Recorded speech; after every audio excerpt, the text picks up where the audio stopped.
Hogstye.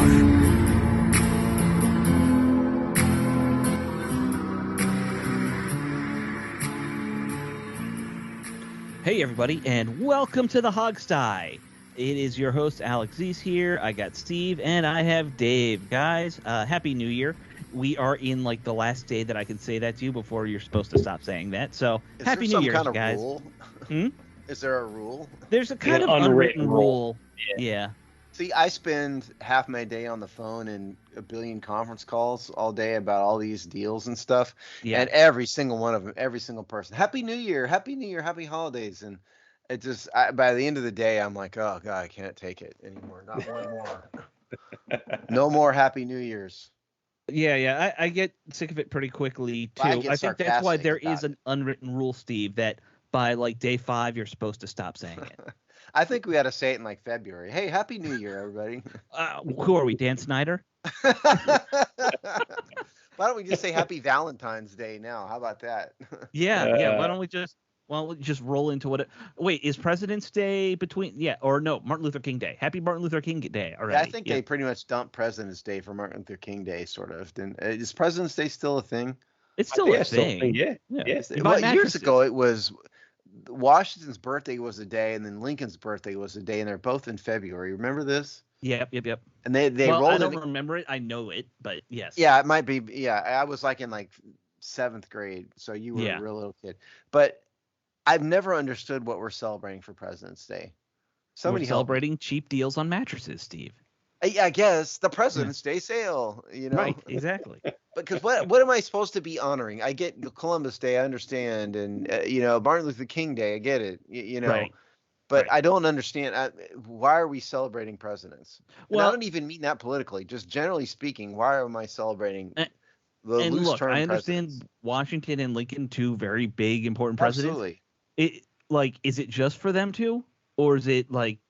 Are we celebrating James Knox Polk as well? Yeah. Because I would like to celebrate Teddy Roosevelt. He's my favorite president. I would like to celebrate Grover Cleveland. Grover Cleveland.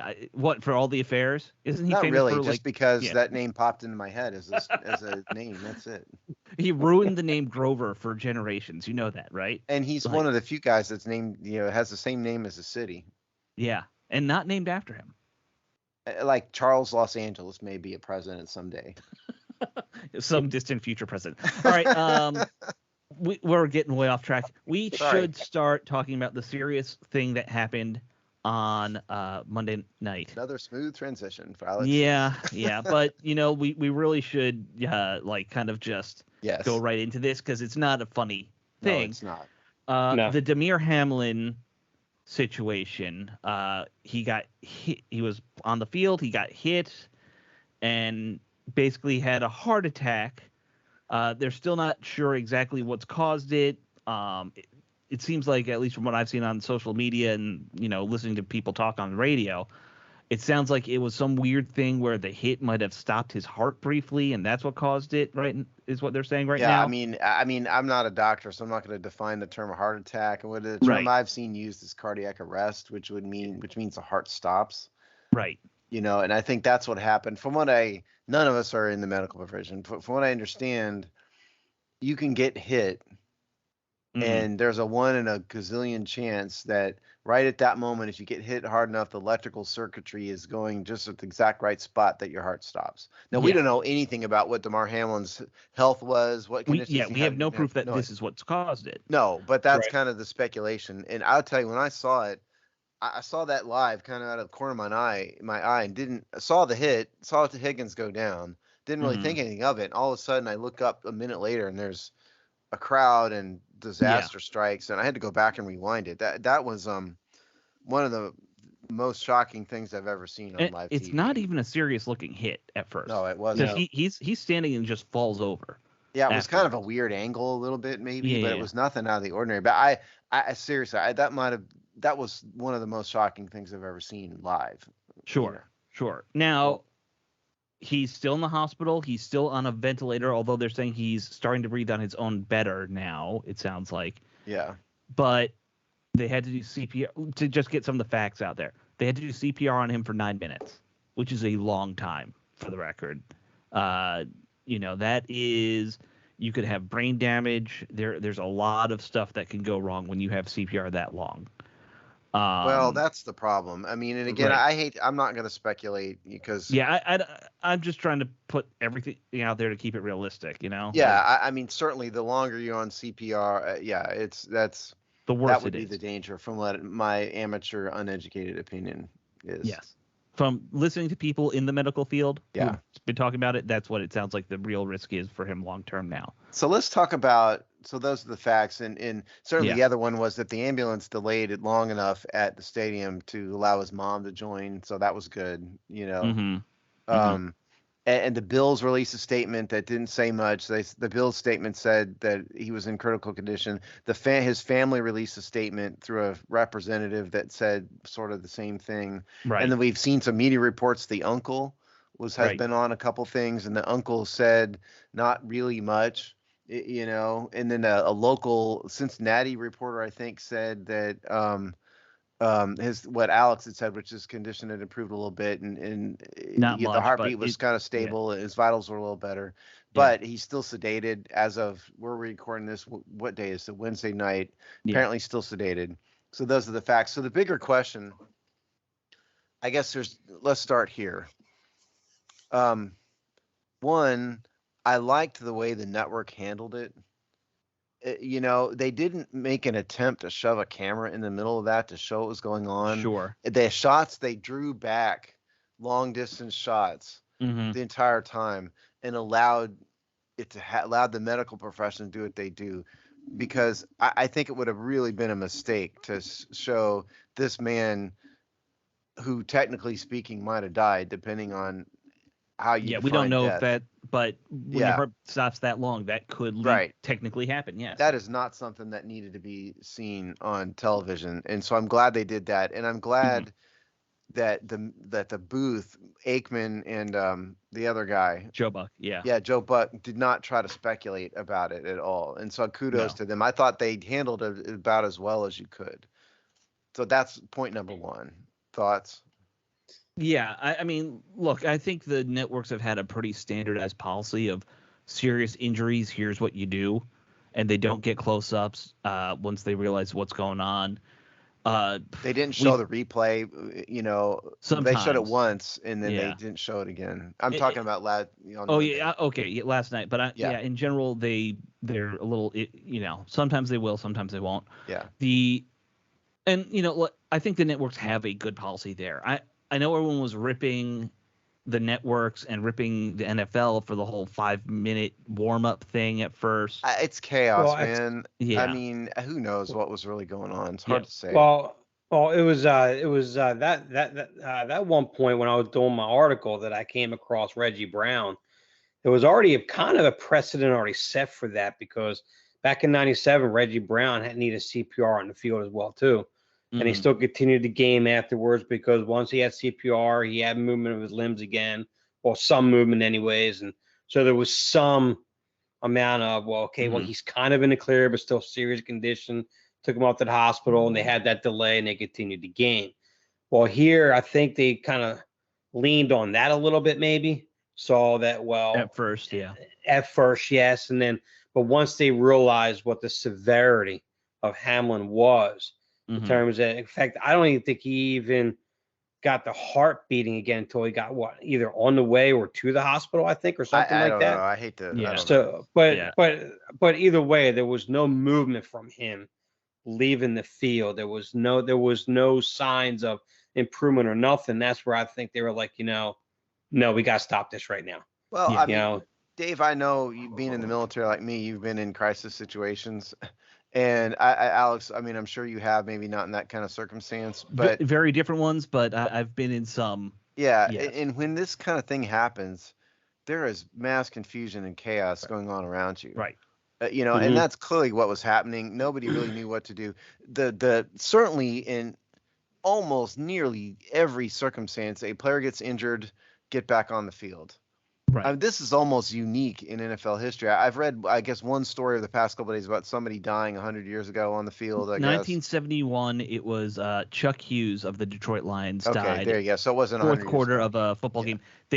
now then, 1971 again, they finished dragged the him game. off the field and they continued. Yeah. Yeah. And he died of a massive heart attack caused Right. by a coronary blockage at 27 or 28 years old. But that's Yeah. that's about the only time I've heard of in NFL It's history. the only time in NFL history. Yeah. So it's just not something they planned for. They planned for a guy tears his ACL, they haul him off the field on a cart. Everybody, if they have to hesitate, they will give people time to warm up because they don't want more further injury. And that's probably where their mind was at first. Sure. And then when they see things going downhill, it's like, oh my God, what do we do? And the coaches need to get together and talk, and rational heads prevail and go, wait a minute, we can't do this. Let's get off the field and regroup. That seems to be what was kind of happening, was like crisis management. So on that, there was a great Zach Taylor was doing his press conference today, and he actually talked about what happened when the coaches finally got together. And he said he kept most of it private, but he said basically the ref said, rather than us playing phone tree here, we'll just Sean McDermott, and the refs come over, talk, figure this out right now. And he said the very first words out of the Bills head coach mouth was, I got to go be with my player in the hospital. So that was basically how they made the call that game was ended. And you know what? You can't judge anybody for fair enough. No, absolutely. Yeah. And even Troy Vincent came out almost immediately when people were disparaging the NFL for wanting to do the 5-minute delay. And Troy Vincent was like, there was never any true discussions about really continuing the game.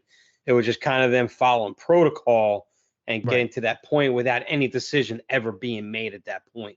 So the refs were kind of following protocol until they had that conversation. They knew what they were going to do going forward and everything. The NFL was not trying to drive them, from what I understand, trying to drive them to continue that game. Yeah, I thought it was a bit of an unfair narrative, a little bit, because I think it's a crisis situation. They don't really know what's going on. The natural inclination was, let's get the game going, and it took a few minutes for people to realize the serious nature of it, and so I don't think that narrative. I mean, here's fair. where I would come down on the end. They made the right decision in the end, I think. None of us would disagree with that. Now, you guys were in the military. I remember a teacher of mine telling me this when I was like 14. He was a Vietnam vet and officer. And he said, the thing you need to understand if you are in a crisis, make decisions. If they're the wrong decisions, you can correct them later, but you need to just make your decisions and keep moving forward in a crisis. And I think that's essentially what we saw happen. They made a decision early. Okay, maybe it wasn't the right decision with the 5-minute warm-up thing. And it sounds like that was probably the refs just doing what they thought they were supposed to do. Yeah, follow protocol. Yeah. They fixed it in the end. That's what matters. I don't care if, maybe I don't care what they said. The final result is what it should have been, is that they stopped the game. Now we got to figure out what that means. And then we can yell about Skip Bayless being a jackass, but So I do want to talk about Skip before we move on from this. Yeah. And Dave, I saw, you commented on it. I'm not one to defend Skip because I think he's an idiot, but I think it was a case of, I think Skip's heart was in the right place. He just kind of worded it very poorly, because I think what he was really trying to say was, they can't continue this, but it's an important game, and kind of what do they do? And I think that's what he was sort of saying. And sure, it's not an unfair statement, but in just his own unique Skip Bayless way, it came out way wrong. And it came out bad timing. Yeah, exactly. I thought it was bad timing. I thought the wording. I mean, you didn't have to mention anything about about finishing the game for playoff purposes or anything of that nature. I mean, you could have said something. The fact that I wonder where they're going to go with this game, but it's kind of irrelevant, because of then you start talking about Hamlin. It wasn't really appropriate time for him to wonder that. Right. I mean, the focus is, this man going to live? That's the first thing. It was an appropriate question to ask, but just not right. But see, the problem with the problem with Skip Bayless is he has a reputation. His reputation is that of almost basically like being a shock jock. You hear on the radio, on TV. He over sensationalizes everything. He drives a narrative in a certain direction because he knows the reactions he gets. He knows how it feeds into the debates on TV, and to me, I've never really saw him as a guy that had a real good IQ or knowledge or understanding of the game that he tries to talk about. So all that compounds all together, and that's what drives people nuts about Skip Bayless, and I've never spent 1 second watching his show live. I've only seen him in like YouTube clips, and that's it. Yeah, that's typically where I saw most, because when I saw him and Stephen A. Smith or Shannon Sharp. Yeah. But back then with Stephen A. Smith though, was just I tried. Listen, I was like, I can't take it. Yeah. And then it was just more and more. I've completely gotten away from him like that. But then you also have like Bart Scott trying to come out and make this this was a T. Higgins fault because he had to lower his helmet. His helmet went right into his chest. Like, how are you going to sit there and say that? Yeah, it's ridiculous. I mean, him as a player, how things happen it's just instant. You're not thinking of all that, and you come out and say that. And then you have Jamil Hill coming out there with the whole 5-minute delay. She wants to push her NFL is evil narrative, and Roger Goodell is the worst person in the world, and she drives his narrative that the NFL, all they want is money, money, money, and this is just the NFL again showing no care for the players. It's like right away she came out with all that without even getting any information. Anybody takes Jamel Hill seriously. So I don't want to harp on. Unfortunately. Yeah, it's just ridiculous. Of this is, but so that's one thing. Is that, and then kind of the larger issue though, if you want to get a bit philosophical, is what does this mean for the game going forward? Because now we've seen not just this happen, but it happened in the biggest Monday night football game of the season. Mm-hmm. But it really was. It was the most important Monday night football game of the season, considering who the teams that were playing, and the fact that it was week 17 and a number 1 seed is on the line. Everybody was watching.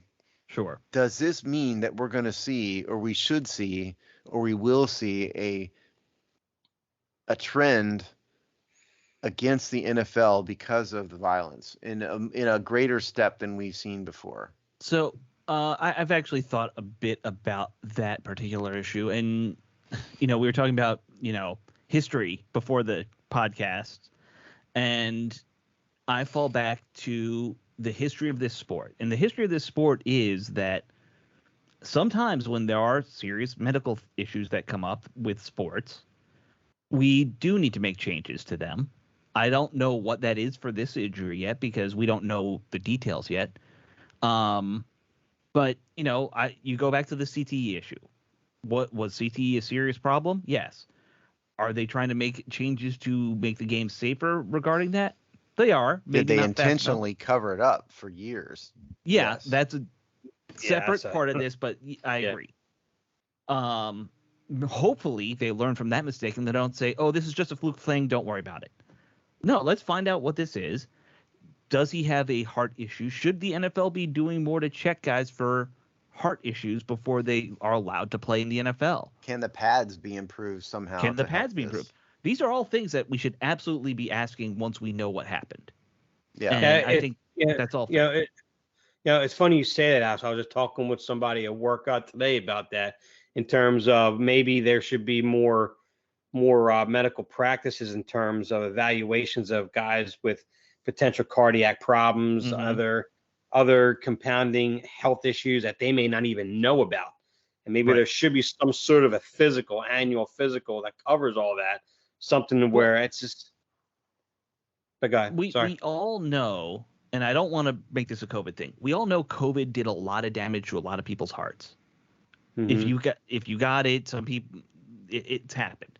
There are studies that, I don't know if all know it, there are studies that suggest this, and I think we all can agree there's a lack of data, and there's a strong indication that there's a strong enough indication where it would be smart for a pro sports league to give everybody a very thorough EKG and heart exam. It would not. I've wondered this about myself, which I have written about my heart problem in the Hogsty, and this question has gone through my mind for myself. And why wouldn't that question go? Yeah. You're a smart person. You would at least think the question. Yeah. A lot of sports, when people die in sports, they usually die of a heart attack or something like related to the heart. It's not a brain injury. Soccer, by the way, tons of people die playing soccer professionally every year, way more than NFL football. Amazingly. I think people die of boredom watching soccer, but I guess that's they all die matter. of a heart attack, all of them. So I'm just saying, the heart matters. The heart's the second most important thing in the body to the brain. Because we can technically replace your heart, we can't replace your brain. So some people need their brains replaced, but we can't. We haven't figured that out yet. I know. Once we figure that out yet, and I can put my brain in like a 20-year-old's body again, I'm gonna do it. Like just keep on being immortal. But that's a different story. There's a certain United States president that would like to replace his brain from the bowl of mush that it currently is, but I digress. Again, very different story. Sorry, different show. Yes, different show. I said that. But my point being, I think they should absolutely maybe they should look into this, and they should be proactive, not let's cover up like they did with the CTE thing. Don't let it get to the point like, and I always make this comparison, in the 19-teens when the president of the United States had to tell college football, you have to do the forward pass or we're making football illegal. Don't get to that point again. Yeah, let's not. Yeah. But that is also one of the most awesome stories in the history of sports. So, there was that. We're going to start a history of the sports podcast, and we'll talk I could. You know that. I know you could. That would actually be fun. What does that mean, Dave?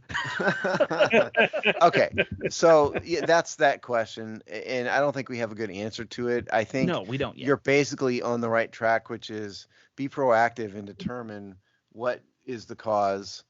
And if it's his personal medical history, perhaps it shouldn't be shared with the world, Right. But if it is, if you can look at it and go, this is a possibility, and it was always a possibility. What can we do to improve safety in general for the players? I'm all for that. Yeah.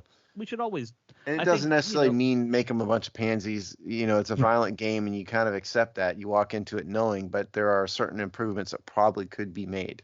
Right. And, you guys were talking about the people, grandstanding.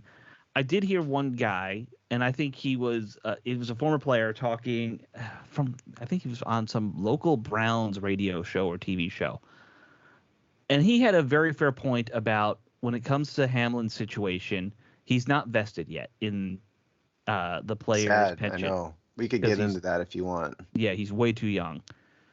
That is something that should be looked at, too. If someone gets this badly hurt, there should be some let me way stop to make it everybody right there. So, number one, all of that is controlled by the collective bargaining agreement, which is collectively bargained by the union. And the union, while they will bargain for those points, their bigger point has always been salaries, because there is very, very few people that fall into this category. But now NFL players do have long-term disability insurance as a part of their package. So he will have that. What if let's assume, I don't want a player who is permanently injured, who is a rookie in his second year, such as Hamlin or someone else, has not made enough money to have his family tidied away for life, right? He hasn't. So does the NFL have an obligation in that situation to have a mechanism above and beyond long-term disability insurance? Do they pay the contract out? Maybe. I thought the Redskins should have paid Sean Taylor's contract out when he died. Sure. And they didn't, so I think that's the question is, does the NFL need to do anything above long-term disability insurance? And this is not just a business question. It is also kind of a moral, ethical question at some level, too. I mean, it's more of a business question, but yeah. Well, to you it is. Yes. But to most people, I'm an attorney who has a show called It's Just Business. Right. To many millions of other people, there's a moral and ethical question there, too. And I would suggest to you that the millions of people who have been injured defending the country via DOD and who've got almost nothing, could sympathize.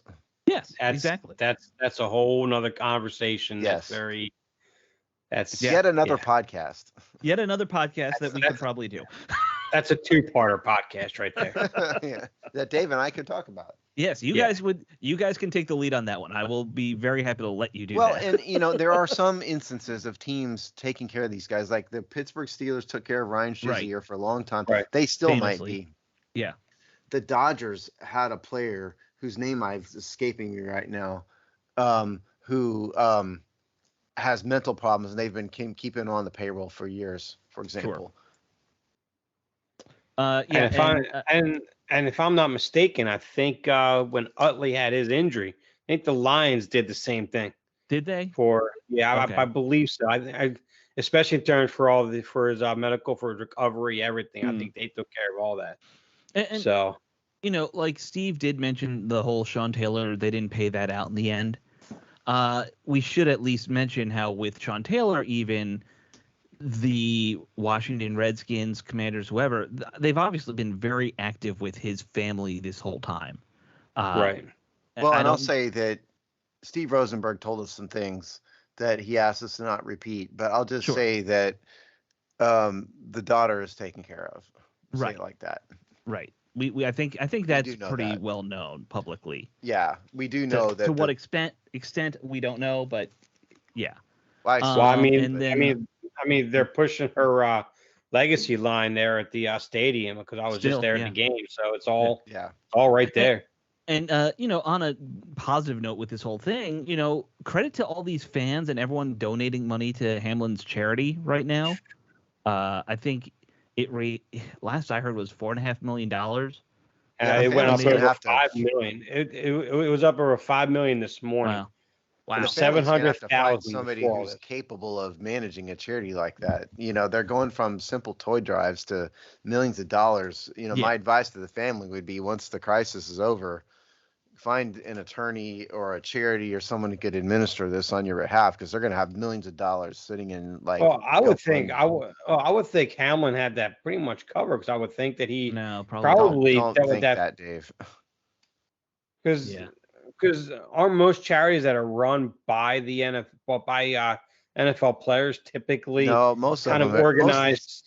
That's not what most of these guys just kind of do things on the side for the community and stuff. Yeah, we've had a couple players on this show who were doing those kind of things, and sure, like the big they're Tuesday is charity day in the NFL, community day, and they'll send the players out on Tuesdays, and there are things that the team does that are organized charity, but a lot of these guys just have things on the side where they give money to their communities and stuff, and this is kind of that. I mean, this is Hamlin in NFL terms is small time in terms of prominence and salary and all that. And so it looked like he just kind of started a GoFundMe for his community kids and stuff.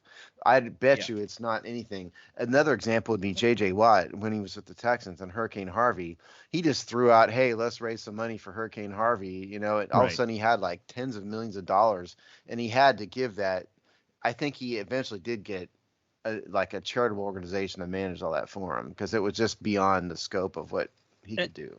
And look, I've dealt with this firsthand. I'm sure you have too, Steve. Oh, yeah. There are plenty of organizations out there that you can go to, and they will deal with the financial nuances, all that kind of stuff, and help you make something like that happen. Yeah, because it's also an easy way to get in legal trouble and stuff. Oh, yeah. Especially with the nonprofit aspects. And taxes. Absolutely. Yeah, you got to be very careful. But I do want to say credit to all those people who did donate. And, people were trying to, knock certain organizations for not donating enough in their eyes. Give what you can, man. I don't care. Like, I'm not going to begrudge any group or person for what they decide to do in that regard. It's all positive. And $6.8 million it's at.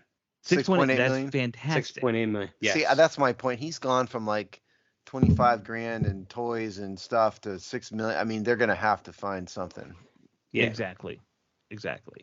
I think we all agree with that. Yeah. Okay. I don't know if there's anything. Oh, you want to talk about the playoffs? Yeah. So this is the other interesting question, because right now, today, the NFL, all the NFL has said is they're not going to play this game this week. Right. And so then the Bills and the Bengals, along with every other team, have the final game of the season coming up this Sunday. So the question is, will the NFL make this game up? And if so, when? And so right now, for those of you who are NFC fans, which is probably everybody listening on this show, Yeah. the Bills are at 12-3, first place AFC East. The Bengals 11-4, first place in AFC North. Then you have the Kansas City Chiefs, who are 13-3, first place in AFC West. So what is at stake here is this 1, 2, and 3 seeds between the Bills, the Bengals, and the Chiefs. Right. This game that was not completed would have gone a long way towards establishing it. At least would have eliminated one team more or less. So now there's a scenario in which the standings are so gummed up that they will maybe have to play a game. There's another scenario that could happen that maybe not. So if the Chiefs win on Sunday, end up 14-3, and then both the Bills and the Bengals lose, then the Bengals would have 5 losses. They'd be behind. And then you'd have the Chiefs with 17 games and 3 losses, and the Bills with 16 games and 4 losses. So you could argue then that the Chiefs may deserve to be number 1 without having to replay the game. It's not perfect, but there's another scenario where they could all end up with 4 losses, and all be tied. And then if that's the case, do you really go down to the tiebreakers with 2 teams having 1 less game? That's a really tough thing to do when you're talking about the number 1 and number 2 seed. So that's a scenario in which they may have to make this game up, which 1 would be traumatizing for the players, and 2, how do you schedule that? I mean, do you eliminate the Super Bowl bye week and move everything back a week just to play 3/4 of a game? I hate to say this because it sounds like a little bit of a cop-out. If it comes to that, just do a coin toss. Well, that's funny you say that, because that actually is the final tiebreaker, is a coin toss. Is it really? Yes. Oh, okay. The NFL and the NFL rules has a really long list. It gets down into like whose shoelace was longer. It's like really Byzantine rules, and the last one is a coin flip. Okay, I would just go coin flip. Let's keep it simple. If we absolutely need to figure it out, don't screw up everything else. Just the best thing the NFL would be rooting for is the Kansas City to win, and then the Bengals and the Bills to lose. That's what the NFL needs to be rooting for. That's what they need to root for. I get that. Yeah. But if anything else, you don't have time to play this game. You just don't. No. So, Well, I mean, you could, though. That's what I'm saying. You could if you moved everything back a week. I guess. Yeah, but the only problem you have with those is that depending upon where the games are being played and what their future venues are scheduled at those particular stadiums, especially ones in domes.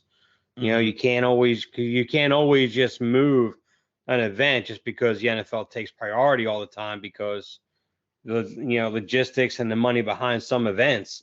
Like if you had Metallica coming in and playing in Minnesota for that weekend, you're not going to tell them Metallica to pick up and leave. There's a lot of issues. Don't get me wrong. Yes. But if the NFL wanted to scramble, my guess is they could pull it off one way or the other. For those things. Might not be perfect. They probably had to find a neutral field for some games, push them to another city or something. My vote would be either what Alex suggested, or just kind of go through the tiebreakers on kind of a prorated basis, and try to be as fair as possible and see who's somebody's clearly ahead. Because I like you guys, I don't think it's very practical to ruin the entire playoff schedule based on one seeding problem. No, I don't think so. Even if it is a means of bye, because that's the thing is the bye is at stake. Sure. Either that, or to pull out a bunch of Madden games and get those guys in there. And boom. Because at least half those locker rooms on either side, they play Madden. There ain't no doubt about it. At least. Yeah. So you get the total, whoever won, how it turns out, how they play against each other, whoever has the best overall winning percentage, bam. They'll just let John World determine the winner, Mr. EA Sports. Yeah. Oh, well, Or how about this? A ping pong game, something like that. Just go nuts. A ping pong game. We'll just make it. We make it wild. Like it's not a coin toss. There's still some skill involved, but it won't impact like their ability to play next week. So you just find some random dodgeball. I don't know. Dodgeball. How about bocce ball? How about what? Bocce ball? Bocce ball. You never played that? What is that? No. Now you're throwing me for a loop. I assumed it was bocce, and you just have some weird Philly way of saying bocce. That's yeah, what I bocce thought, ball. too. That's what I meant. Bocce ball. That's what I meant. Okay. Yes. You do, so it is a weird Philly accent thing. Yes, it is weird. Yes, that's my Delco side right there. Weirdo. So anyway, point is that is what they're facing. There is a scenario in which it will be totally gummed up completely, including the Kansas City Chiefs.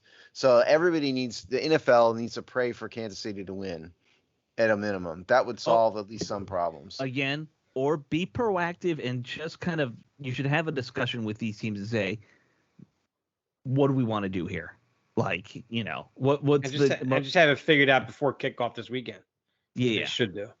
Yeah, they should know what their plan is if the Chiefs lose and this becomes Well, have you noticed that the NFL as of Wednesday has not released that I've seen playoff scenarios for Week 18 yet? I kind of have noticed that. Yeah, there's a reason I didn't for think that. it was related to this, but that's fair. Oh, it absolutely is. All right, why don't we change gears as roughly as we change into it? Let's change out of it. Talk about this final game for the Washington Commanders. Oh, no, you're not getting off that. You're not getting off that easy. All right, what do you got, Steve? The Chiefs. You got to do the Washington Chiefs game. This is what we do on this show. We have to talk about the Chiefs game. I'm sorry, the Browns game. Sorry, the Browns. Oh, okay. I was very confused there. Yeah. I was like, are we going all the way back where we were shut out? No, we are not going all the way back to something? the Chiefs. Yeah, sorry. This is live. This is what happens. That's fine. Yeah. Steve has also got like a house party going on or something. He's very distracted. Yeah, not that. I don't want to get into it, but I have been distracted here. Yes. All right. So Washington losing to the Browns. I hate to say I was right, guys, but I was right. I knew it. I didn't get the way they were going to lose right, but I knew they were going to lose. I just felt it in my heart. It was very depressing. When I was at that game, it just seemed like no energy. Mm-hmm. Wentz was just terrible. You know me, I was a Wentz guy most of the year, man. Yeah. It's just, but even when he had his opportunities to throw the ball, it was at the feet, over the head, simple, short screen passes. He was just terrible. And the play call from Scott Turner, man, was brutal. Like you had every time Brian Robinson Jr. touched the ball, he was getting positive yards. So you have 4th and 1, you go for it, you're just inside the 50. So what do? You take Brian Robinson Jr. out, you put in Jamal Williams, and you run a stretch run to the outside. Why? For a 1 yard gain.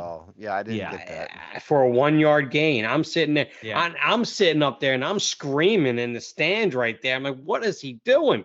And my wife's like covering her eyes, going, oh my God, you're embarrassing. I'm just like, but everyone's turning around, man. They're cussing out Scott Turner. But I tell you though, Wentz's first incompletion, I think this really got to him mentally, was his first incompletion, the entire stadium. Just like that, screaming and chanting for Heineke. I mean, it was just brutal. What a fickle fan base you guys have. They're not fickle. They have a fickle coaching staff who made a terrible decision. We've seen all year it's been, we want Heineke, we want Wentz, we want Heineke, we want Wentz. Now they want Sam Howell in our comment section. Well, they're going to get him. We'll talk about that. Yeah. Well, make sure you're clear. We have two factions here. Very defined factions. You have that Wentz, you have the cult of Wentz, and you have the Heineke hive. We're right back to RG3 and Kirk Cousins again. Are you making these names up, or is that a thing? Well, the Heineke hive is already there. I made up the cult of Wentz. But the Heineke hive is the term? Yes, that is a thing, yes. Unfortunately, there's no clear first off, it would be cult of Carson, just for the alliteration. If you're going to stick with Cole. I get it. A wedge of Wentz. Yeah, there's no good W word. Wedge. The Wentz wedge. So, look, here's the thing about this game. I think this stat will tell you all you need to know. Two stats. Washington scored 10 points and Tressway only had 2 punts. What does that tell you? Pick City, man. That's exactly right. You cannot throw three picks in an NFL game and be competitive. It is as simple as that. And those picks were all awful. Yeah, they were terrible decisions, especially decisions. 2 of them. Yep, horrible decisions. Right. It just... I thought Carson Wentz looked unprepared, not there. I don't know what was in his head. My fear if I were Wentz is that I just played myself out of the NFL, or at least out of ever starting again. Yeah. No question. Honestly, and Steve, you and I were talking yesterday, I think, and I mentioned I don't even know if he's like minor league caliber at this point. Like whatever's going wrong with his mind, he's just completely a wreck. Yeah. And it's one thing if his arm was starting to go, because he has screws in his thumb at this point. Like I can understand maybe he doesn't have the best arm anymore because of that. But we saw Peyton Manning, we saw Mark Brunell, guys who were like washed up physically but could still manage a game, and they kept playing for way longer than you would have thought possible. If your mind's gone, you cannot be a quarterback. No. If you don't have the like leadership and all that stuff, you're done. Yeah. And it did not help. And we've all said this already, and I've said it 1,000 times. It didn't help what Ron Rivera gave him for an offensive line going into the season. Terrible. It did not help at all. It was horrible. We went from a top 9 to 12 rated offensive line overall a year ago to what? Bottom 3rd? I think Ron Rivera needs to get fired just for that. I mean, I think we can talk about it, but I saw some people saying this, and I think they might have a point. Ron Rivera might be quitting at the end of the season. It could I think he should honestly step down. Yeah. It's just been he's been over his head this entire time. And he was already an average coach to begin with everything else he's had to deal with. I mean, after reading 300 pages of Dan Snyder deposition, I came away from that thinking there's no way he's going to fire Ron Rivera. He can't. No. I mean, the ownership situation makes it so he really can't. And selling makes it so he can't. The only way even if he wasn't selling, I got the sense that he didn't want to fire Ron because they put Ron Rivera out as a key cog in the the front office culture wheel. Right. And that part is true. Yeah, absolutely. But if you factor in all the things he's gone through in his personal life these last 3 years, along with cancer, he just lost his mom this year. Right. No one would necessarily blame him for deciding that this wasn't his focus anymore. I just think that Ron Rivera isn't all that great a coach. Okay, no, he's in over his head a little bit. I mean, he won with Cam Newton in his prime. He's an MVP quarterback. Yep. Yeah, right. And beyond that, I mean, it's been average. And I think I said that when they hired him. By the way, I believe I said that. 3 winning seasons in 12 years as a head coach. I remember saying that point exactly. And aren't we at 3 seasons and 7 wins? Am I wrong here with him in Washington? So and am I further wrong in thinking that he has a 4-year contract, or is it 5 years? I don't think we've ever gotten the number, but I think it's 5. Dave, 5 years. You're sure? Okay, so the next year is the key year. Yeah. So every coach either resigns or quits after they don't want to be a lame duck. Right. So I would, if what's his name, Satan doesn't sell, then I think you may see a status quo here. But if Satan does sell, and moves to England, because apparently that's what he's planning. Oh, really? Okay. Oh, yeah. We'll talk about that. It's okay. I hadn't seen any of that. But if he does sell, it's probably going to have to close when it's too late to hire a coach. Right. So you might be stuck with him. Well, now I did, like I mentioned in the article, my article though, I did go back to the whole Jerry Richardson, right, from the Carolina Panthers. Yeah. Mm-hmm. I mean, that was actually, now granted it happened mid off season, but that was a window of basically really a month when you had the new owner, David Tepper, come in, make the offer. The offer was accepted by Richardson, approved by league office. That happened within 30 days, and he was right in there, and then boom.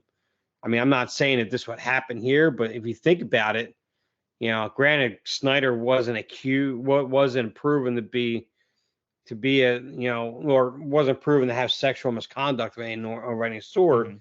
I'm thinking the NFL would probably want to rush him out as fast as possible. I So don't know, you man. could I see a mean, potential fast track. I don't know. I have done 9-figure deals, and it's very hard to move something like that quickly. Yeah. There's Right. a lot of due diligence that needs to take place. I mean, these deals don't just close overnight, mainly because the incoming owner has the contractual right to review all the records ahead of time. Mhm. And Mhm. so, like in the case of Richardson, he had to go Yes. rapidly, right? Yeah. Because of the sexual misconduct, allegations. I mean, Snyder doesn't have that, No, but they and do like want him out. they do want him out, but this is not like it's not like a Donald Sterling situation here. Right. Right. No. So where Sterling, if you guys recall, was accused of, racism. He was on video Mhm. or on audio rather. So we don't know when the bidding closes. First of all, we're assuming he's going to sell. We don't know that. I mean, True. he still could be looking for minority partners. Don't know that, but Right. we don't know when the bidding period closes. So if it extends into like January, or we are already in January, if it extends into like February, it's going to be too late.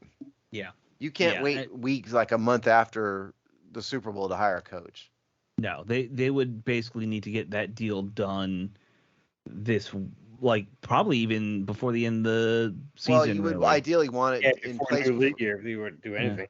Ideally, you'd want it before the Super Bowl. A couple weeks before, to give a new owner a chance to kind of figure things out. And here's the other thing: scouting departments don't Right. change until after the draft, and typically, and so you're stuck with this scouting department, for better or for worse, this year. Right. No matter who is the coach, no matter who's the owner, you're probably stuck with them. We've seen one or two times when that doesn't happen, and it always is like a big flag.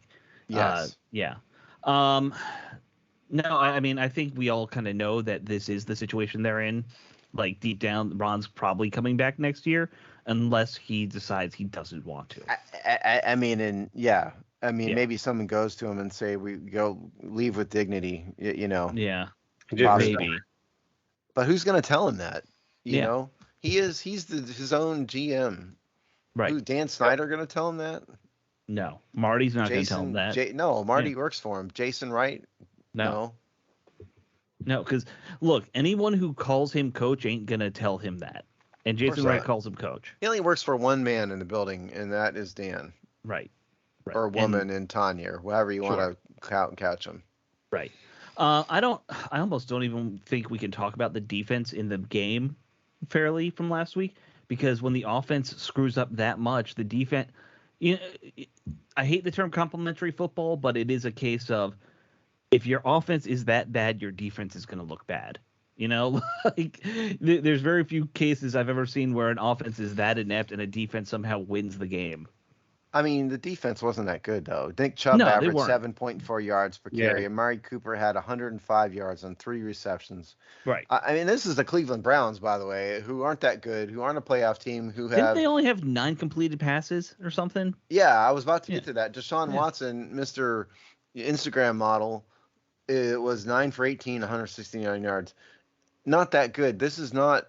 And they scored 24 points. Right. It wasn't that good an offense. I mean, I don't think this defense performed very well. No. They let Nick Chubb run all over him. You could argue 14 of those points partly because they turned the ball over and gave very easy field position. Well, sure, but that's what you play the cards you're dealt. Yeah, I know, Right. I know. But and that's where I kind of come into the how can you really, like there is a good offense equals good defense a lot of times. And vice versa happens too. If you can run the ball, control the clock, suddenly your defense looks a lot better. And if you can't do that, you're screwed. I just think that the defense has been a good defense for chunks of the year. Right. But they have not played all year like some kind of elite defense. I think that's a bit of fan service-y. They had about a month where they were elite. This is where like my more neutral perspective, I think, comes into play. They've been good, Mm-hmm. but they've been streaky, and they've not been great. No. Well, I think they definitely missed Cam Curl and St. Justo last, basically a month. And then you lost Jonathan Allen real early in that game, against Cleveland. So it was just I mean, they were down with injuries. They lost they lost one of their top defensive linemen, in the game, and it was just, and then plus you had the offense that can't hold on to the ball, can't even move the ball. So I think it was there's a lot to it, but overall, even when the defense had opportunities, they failed. Yeah. So I will say, if you're looking for a positive on defense, Chase Young does seem to be playing pretty well considering his injuries he's coming back from. Like not great, but he's a lot more mobile than I thought he would be. Can't put up any stats. He's had some decent moments, sure. Right. That. But he was never a stats guy that year he won the Rookie of the Year either. It was just impact. He was pretty disruptive. But he's also supposed to be a sacking defensive line. Right. He's not going to be Nick Bosa is I think what we need to accept about Chase Young. He's never going to be that guy. He's going to be a guy that just makes it harder for you on one side of the line every time. Yeah. Just because he can get places quickly. He's a little chaotic. He's just a guy that agent on that side. Yeah, he's a guy where a Montez Sweat can feed off of him throughout the game. Right. So. Right. And I think that's going to be what he always is, probably. Right. Now, what that means long term, I'm not going to get into that today. That's a whole different topic. Switching back to offense, speaking of, talking about the complementary football thing, everyone made a big deal about that 21-yard play drive they had on offense. I wonder if they gassed themselves going that many plays for that long offensively, and that's why they really couldn't, get back out there after the half and, perform. Oh, boo-hoo. My God. I mean, I'm just speculating. I don't know. Well, I'm not disparaging your opinion. That's not my point. Yeah. But if that truly is, I mean, look, you're practically billing yourself as a running team, okay? Right. And so if running the ball is too difficult for you, I mean, just quit, I mean, I think it was more of that's the fact that this team had a lack of drive, energy, and heart from opening kickoff anyways. Even when you watch them on the sideline, there was no energy. Guys were just kind of like almost like moping up and down, and you weren't. It's just when I was watching them, even the fans around me were just sitting there going, "Was like, I mean, they're not doing anything." Of course, they all say, "Well, it's because Wentz is in there and he's deflated the whole team because he's not the guy that should be out there, whatever." I mean, but that's the reason why you can't get up for a game because of a different quarterback in there. Then maybe you shouldn't be playing a game. If you want my newfound, fairly neutral perspective, this didn't really surprise me very much. I think there are some franchises in this league that just can't ever get it together. And then there are franchises that more often than not do well.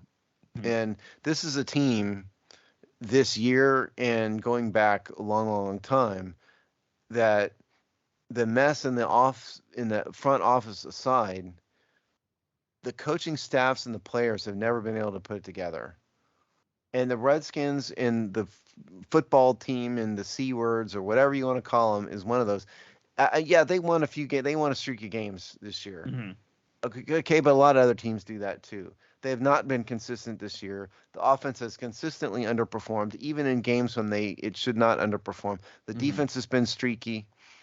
The mighty all first round running, defensive line let the running back at 7.4 yards per carry. And the coach made a stupid decision with the you took out the quarterback who, while it's someone who has his deficiencies, was actually motivating his team and at least kind of doing things, just making mistakes. And why was he making mistakes?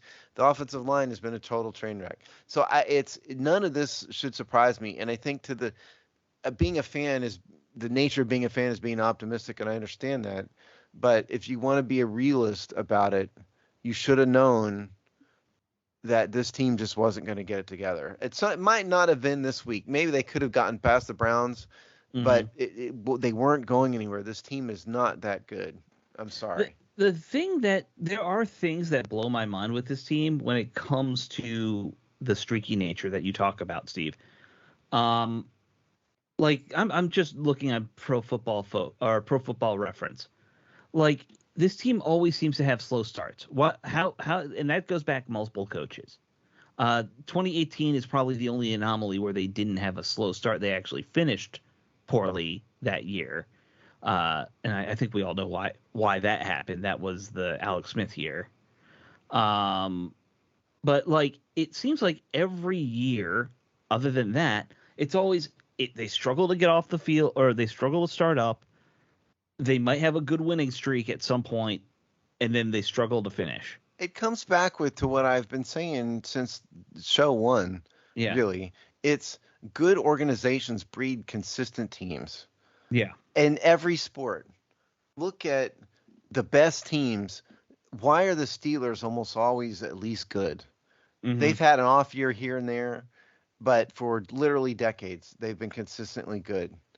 The Giants, other than a few years here and there, consistently a decent team, right?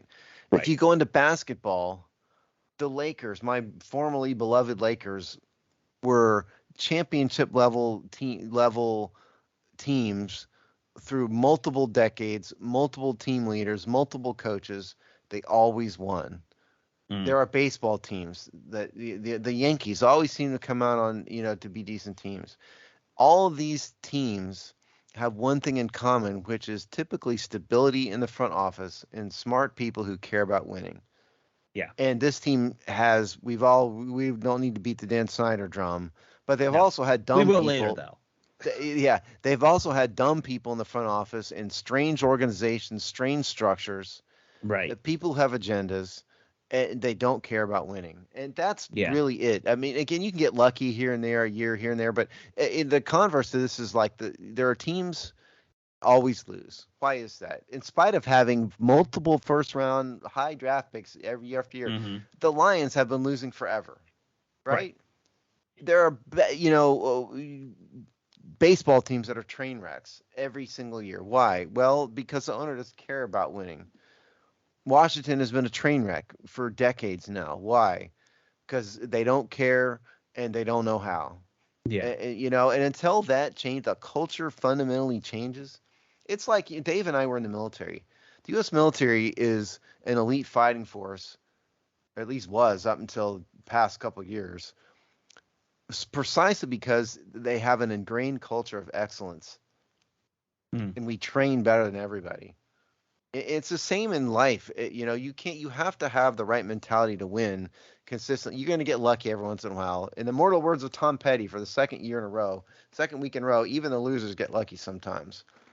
But that's the problem with this organization. I don't mean to get on a soapbox. I'm sorry, but no, it's very preachy. But this is the problem. So root for your team.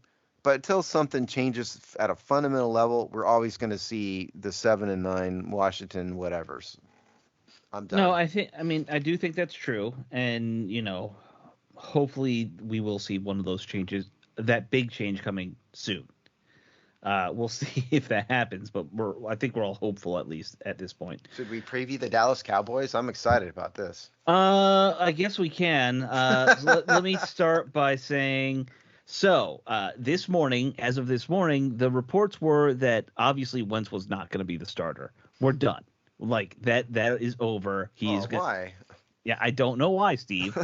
And the report this morning was, hey, we're going to start Taylor Heineke, and then we're going to play Sam Howell later in the game, which sounded a little weird, honestly, because this isn't preseason. Sounds like a team that doesn't know what the hell they're doing. Yeah. After practice, they all sat down, had a little, powwow between Ron and Taylor Heineke and Sam Howell, and it sounds like they said, no, let's just start Sam Howell the whole game now. So now the plan is Sam Howell's going to play his first game against Dallas, going to the playoffs, and he's going to be playing with a lot of backups, and we'll see how he does. But at least it gives fans something to watch with some interest, I guess. I have thoughts, but I've preached enough, so I'd like Dave to comment on this so I don't dominate the discussion. Well, the one thing with Sam Howell is I know the conversation has been back and forth on, well, he hasn't had the opportunity because he just wasn't ready. Logan Paulson made that comment in terms of when he sees Howell and he sees how the coach staff treats him, he doesn't think he's ready. But the one interesting thing he mentions is that he thinks that Scott Turner's offense is not a very quarterback-friendly offense. So, which was interesting. And from what we've seen this year, I tend to lean to agree with him because you see on a consistent basis with any of his concepts that I've noticed, I don't break the film down like some of these guys out there, but from what I've seen is you're always having receivers kind of crowding an area or crowding a zone, and you don't have enough guys clearing out the zone. So you have someone come up underneath on a crosser or whatever. You don't see enough of that. But when you do see it, I mean, it's usually a really good big play. We have a brilliant scheme or whatnot after all that. So it's just all this cheering for Sam Howell, and we want Sam Howell, get Sam Howell in there, which I want Sam Howell in there. You guys see what you have. If he's not ready, he's not ready. Whose fault is that? If Brock Purdy can keep the 49ers on a playoff run, I mean, come on, seriously. I mean, he was Mr. Irrelevant. But yeah, it's they have to see what they have in Sam Howell, but ultimately, I don't think it really matters for the future as long as Scott Turner's still here anyway. I think Scott Turner has been one of the biggest issues we've had this year in terms of he knows what this offensive line is. He never schemed around it properly. When he did scheme around it, we went on that 6-1-1 streak. That helped because of the fact that he utilized Curtis Samuels. He did more 21 personnel sets, and he would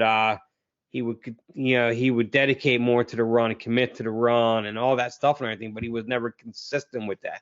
And you saw that in the last month.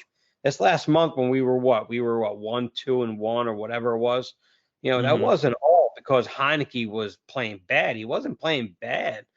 I mean, when he wasn't running for his life, he was engineering the offense pretty well. Like in San Francisco in the first half, he was running the offense. He had a 114 quarterback rating. He wasn't terrible. He got away with some lucky throws like all year long. Sure, I get that. But it's just coaching has been a real big issue with me this year, and that does not include Jack Del Rio. I think Jack Del Rio has done a really good job with what he's had, dealing with the injuries for the last month and so forth. That offense they have talent at the skilled position players. They have a decent running back core, but you can't do anything with that when the main part of that engine isn't cohesive. That offensive line was terrible. When you have the conductor of this whole train, when he's not consistent and doesn't scheme properly, you're not going to utilize them weapons the way that you need because of those two big key factors. I mean, Scott Turner is an easy punching bag.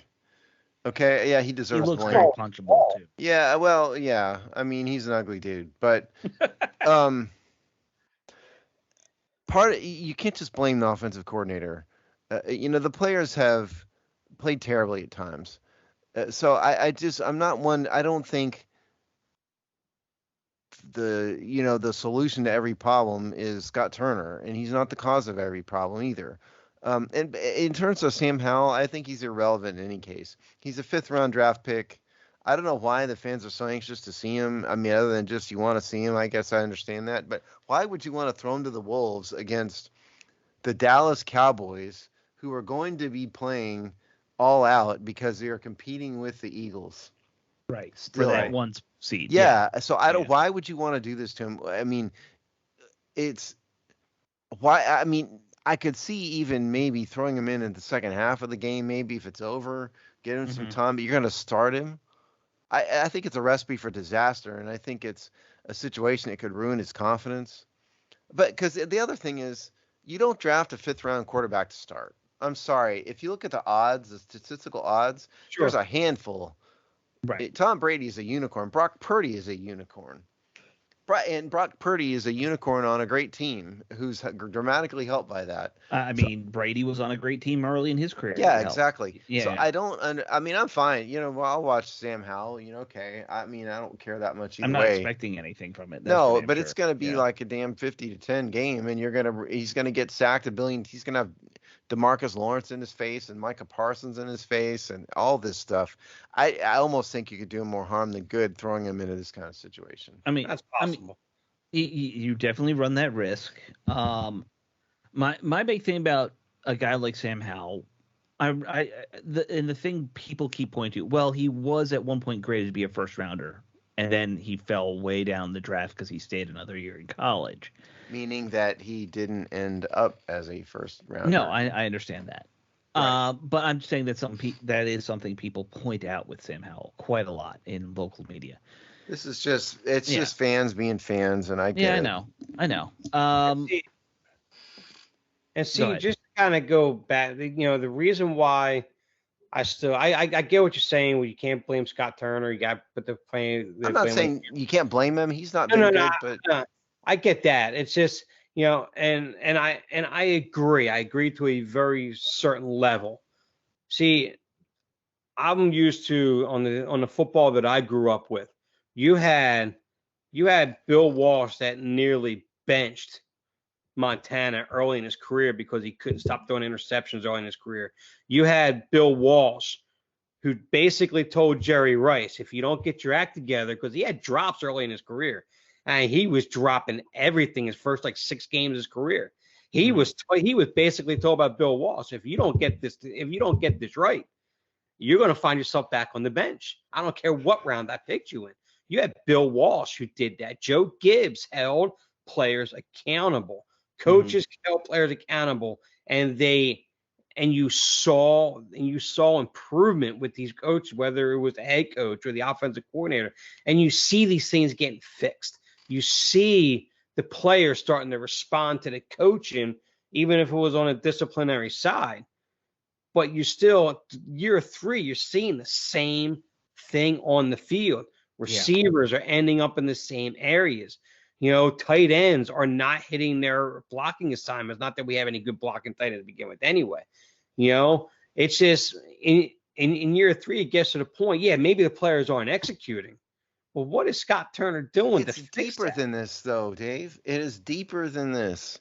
The team is mediocre because the organization is mediocre because nobody can get it together, and they don't have a front office that hires the right people. They don't have coaches who are all that great. They don't draft players very well. They misuse players they do draft, and they don't know how to motivate people. And there's a synergy of failure. Okay, we can quote really this. Is. Quote and that you're term. You're absolutely right. Credit this to me. Synergy of failure. And Scott Turner is a convenient fan punching bag. And, the fans want to believe in their players. And no, he hasn't been good, like I said, no doubt. But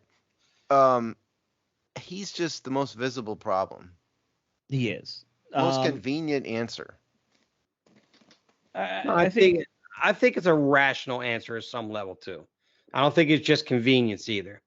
Because, there's been a trend in his coaching. It hasn't changed. His coaching style has not changed. He still remains inconsistent. He doesn't.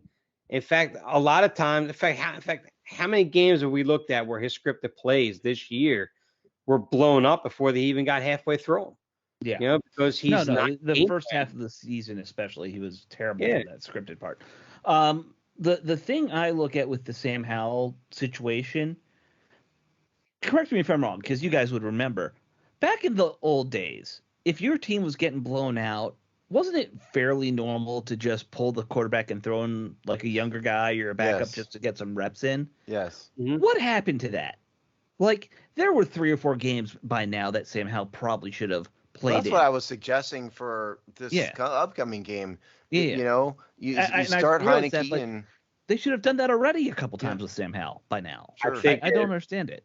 I think it leads to prove a point in the offseason. And Carson Wentz mentally just can't handle it. Yeah. You put Sam Howell in there, you would have completely lost him. But Probably. nobody Might have but been there thinking anyway. nobody but the most homerish fans should expect Sam Howell to be a starter. No, Okay? and I'm not. I'm just I'm not saying. saying you are, Yeah. but there are people who are just like I see in the comments section. I'm assuming Twitter is the same. It's just they've got it bad for Sam Howell, man, and it's like the cult of Colt all over again. Yeah, I call them the Red Wolf fans for Howell or something. I don't know. Okay, Just, yeah, I'll call it. Yeah, call it that. Yeah. That's a good analogy. But the truth is, again, you don't draft a quarterback in the 5th round to be a backup to a $28 million quarterback and your other guy to be a starter. I mean, that's not what he's here for. I don't mind getting him some playing time, sure, but it just may end up hurting him more than helping him. That's all I'm saying. It might, but he does need some playing time. That's my. He didn't look very good in the preseason. I'm sorry to tell everybody that. No, he was very average. Yeah, so I don't know why. I mean, okay, I don't expect to see anything from him. I don't expect this to be even a competitive game, honestly. And honestly, I'm glad Chase Young got back on the field. Don't play him. Like he's not 100%. He's still wearing a knee brace. Don't risk him. Yeah, I wouldn't risk any of your key future guys in this game at this point. Well, it's funny you say that because I did pull right before the show the injury report. Okay. On Wednesday, and it's very easy. Jonathan Allen, Sadiq Charles, Cam Curl, Jamin Davis, Antonio Gibson, Cornelius Lucas, Andrew Norwell, Brian Robinson, James Smith-Williams, Benjamin St. Juice, Montez Sweat, all DNP. Not a single one of them practiced. So that's kind of what I'm saying, I guess, that they're doing something right. That is what you're saying. That's exactly what you're saying. They're doing something right with that. Yeah, just don't play guys. Like, Terry, love you. Don't want to see it. Though, and the NFL doesn't want you to just quit. I don't care what the NFL wants at this point. I care what helps this team. Having a top 10 draft pick if they can lose, which is supposedly what it would be if they lose, helps more. It's an arbitrary number. They need a quarterback, and they're not going to get one if they're picking the 20s. They're not going to get one that's anyway. what they said about the Chiefs, but they moved up from Mahomes. So you get to find the right partner if you're willing to. Do you really think that Patrick Mahomes would come to to Washington, and they wouldn't have ruined him? It's an interesting question. That's a good question. Yeah. I know it is. What did it take for Mahomes to succeed? One, it took a coach, an elite level NFL coach, in the fat guy, Reid. Andy Reid, yeah. Andy Reid, who's known as the quarterback whisperer. It took a lot of patience. It took a couple of years, and they built up a lot of talent around him. Let's move over to the Giants. Everybody, including me, thought the Giants dramatically overdrafted Daniel Jones. Right. Everybody thought he was a bust or trending that way in the first couple of years. What did the Giants do? They stuck with him. They did not pay an ounce of attention, and they stuck with the system. They've had their ups and downs, no doubt, but they stuck with him, and he's gotten better. Washington has never done that. They stuck with Dwayne Haskins 5 minutes. They stuck with RG3, who granted injuries and everything else. They stuck with him a year, and then they benched him. And Kirk Cousins, they ruined that relationship. I mean, it's to quarterbacks that succeed are in the right situation, and they have time to succeed. If you go back to Troy Aikman's rookie year, he didn't look very good. He was horrible, right? Yeah. But you saw a spark, and the Cowboys, to their credit, were patient enough to see it. Peyton Manning, famously, same thing. Tom Brady, they threw him in there, but they gave him a chance to build. He wasn't that good in his first few years. I got a newsflash. He was throwing like 150 yards a game for years. Yeah. And he got better. Running game. Washington does not have that kind of patience. They need to strike a lightning in a bottle, have a generational quarterback fall into their laps. It's the only way. And even then, they're going to ruin it. Will they see it through properly? They're going to ruin it. It takes a whole nother organization. No, I I understand that. And look, there's also reasons that certain organizations, not just Washington, never succeed at quarterback. Chicago has never succeeded at quarterback. Jim McMahon's kind of sucked his whole career. Like, Jim McMahon wasn't that good back in '85. that's what I mean. They love him there. He was a below average quarterback. He was the Joe Flacco of his era. Yeah, he kind of was. But like, they found success other ways, just like Washington did. Over those many, many decades. But they've never, like, certain teams just never pull it out on quarterback correctly. It's very weird. There's a reason for that. There is. You're right. Should we do predictions? We're way over time. Let's do predictions, and then I'll tell you the Snyder thing real quick because it's just too funny. I'm going real fast. 42-10. All right. Dallas. Dave. Oh, we're not even saying who. 48-10. 48-10. All right. I'm going to be a little more confident. I'm going to go 35-17. Ooh. That's way too close. Yeah, that's close, man. You're giving too much credit. All right. So, Steve, got to tell you this because I think you'll find it funny and you're going to want to talk about it on IJB at some point. In one of the many hints that Dan Snyder is eventually selling the team, he was filing some legal paperwork to start a financial company in England. Him and his wife are going to be the heads of this company. In their paperwork, it asks them, what country would you say you spend the majority of your time living in? And they're claiming they spend most of their time living in England these days. Which is interesting because I don't think any of us believe that. No. Yeah, that's, I mean. So what I've learned from just listening to people talk about this, apparently England, very kind tax shelter when you get a large lump sum of money. England has horribly regressive tax, burdensome tax not laws. for super, super rich because, they have an aristocracy that they got to keep together. So when you inherit a lot of money, like a castle or something. Billions, maybe, yeah. Yes. And like don't they have $7 billion? What's that, Dave? And don't they have a soccer team coming up for sale out there? Oh, they always do. God. There's always soccer teams. I mean, they won't collect $7 billion, but I mean, what I'm saying. Multiple billions for sure. Look, I good riddance to the dude. I don't care where you go. I mean, you've ruined my fandom of my beloved childhood team.